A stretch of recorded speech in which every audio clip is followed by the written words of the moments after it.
Bonjour et bienvenue sur le podcast One Thing in a French Day.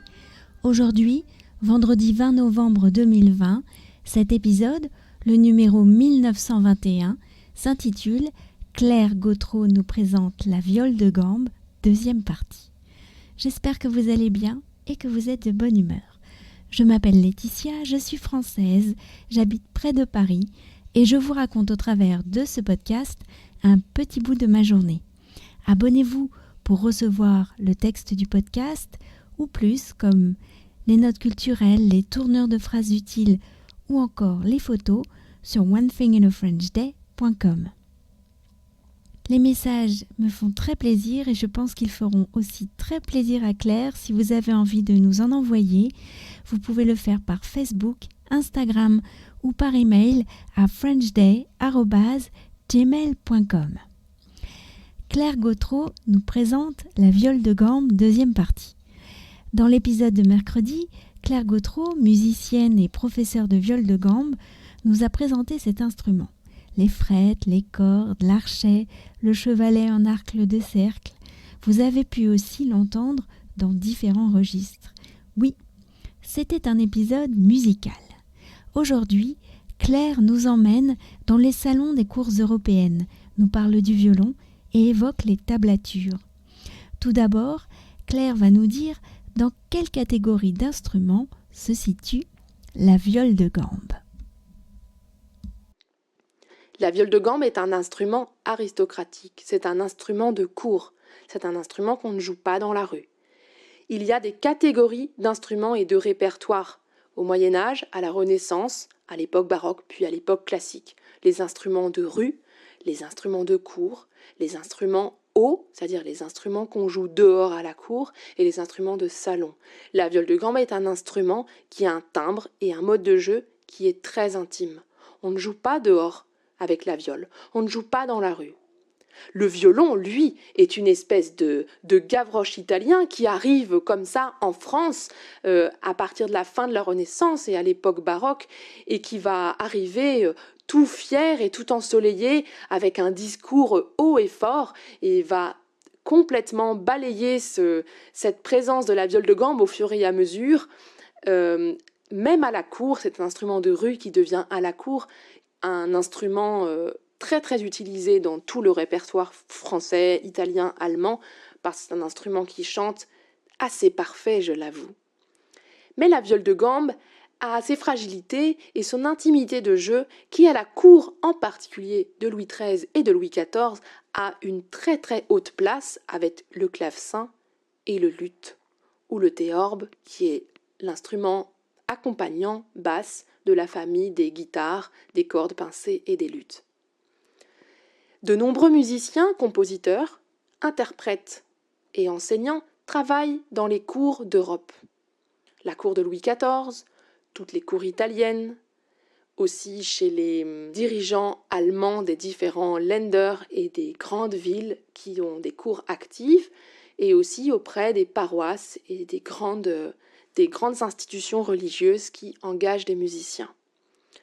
La viole de gambe est jouée dans les offices religieux et dans les salons. Louis XIV est notre roi artiste. C'est un roi qui a marqué l'histoire de France comme aucun peut-être. Aujourd'hui encore, beaucoup d'institutions, comme les académies par exemple, et de nombreux actes politiques ou culturels sont encore des traces de ce roi danseur qui a énormément favorisé le développement des arts à la cour de Versailles en particulier. Je laisserai des historiens expliquer mieux le pourquoi de ce choix politique de Louis XIV, qui cherchait en fait beaucoup à non seulement assouvir lui ses désirs artistiques, de pouvoir se montrer comme danseur, mais aussi d'occuper toute cette cour, tous ces aristocrates puissants qui pouvaient gêner sa politique, et il les occupait par une vie culturelle, artistique et religieuse démesurément riche qui a énormément favorisé le développement de l'opéra, appelé en France la tragédie lyrique, mais aussi de très nombreuses œuvres, puisque des musiciens, comme moi ou comme mes collègues, Pardon, j'aurais dû commencer par mes collègues. Si on nous engage, alors on donne le meilleur et on laisse toute notre créativité bâtir un monde artistique. Un des très très grands compositeurs de viols de gamme française que vous connaissez tous, j'imagine, Marin Marais, a écrit 5 livres de pièces de viol extraordinaires, plus un livre de pièces en trio pour 2 instruments aigus et basses continues, qui font le cœur de notre répertoire français. Mais il ne faut pas être chauvin et ne pas oublier que l'Angleterre est aussi un très très grand pays de la viole de gambe. Des immenses violistes ont écrit de nombreuses pièces, pas toujours écrites dans l'écriture traditionnelle, clé de sol, clé du 4 et clé de fa, mais souvent en tablature. Il faudrait que je vous fasse quelque chose sur la tablature, mais je ne peux pas résister à l'envie de vous décrire ça en 2 mots. Sur la partition, la tablature, au lieu de dessiner des lignes et de placer les notes en fonction de leur hauteur, les lignes montrent, dessinent les cordes de la viole. Et les petites lettres désignent les frettes concernées. Cette écriture musicale, très proche de l'instrument et très éloignée de la théorie musicale, permettait à des amateurs de pouvoir jouer de la viole de gambe sans savoir lire la musique. Pour moi qui viens du violoncelle et qui ai appris le solfège, science vraiment très importante pour les musiciens, l'écriture de la tablature ne m'est pas du tout familier. Je ne comprends pas pourquoi on m'indique un geste alors que moi je passe par la lecture et ensuite je trouve le geste que j'ai mémorisé. Tout cela est très intéressant. C'est très intéressant artistiquement, c'est très intéressant humainement et pédagogiquement. Voilà pour cette petite introduction sur la viole de gambe. Je serais ravie, à côté de Laetitia, de vous en dire plus dans de prochains épisodes que l'on vous réserve. Un grand merci Claire pour cette belle présentation.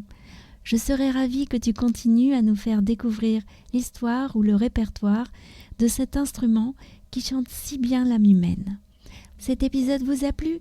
N'hésitez pas à nous le faire savoir à Claire et moi en envoyant un petit message à frenchday@gmail.com. Cela nous fera énormément plaisir. Nous sommes vendredi, je vais vous souhaiter de passer un très bon week-end et je vous retrouve lundi pour un nouvel épisode du podcast. À bientôt, au revoir.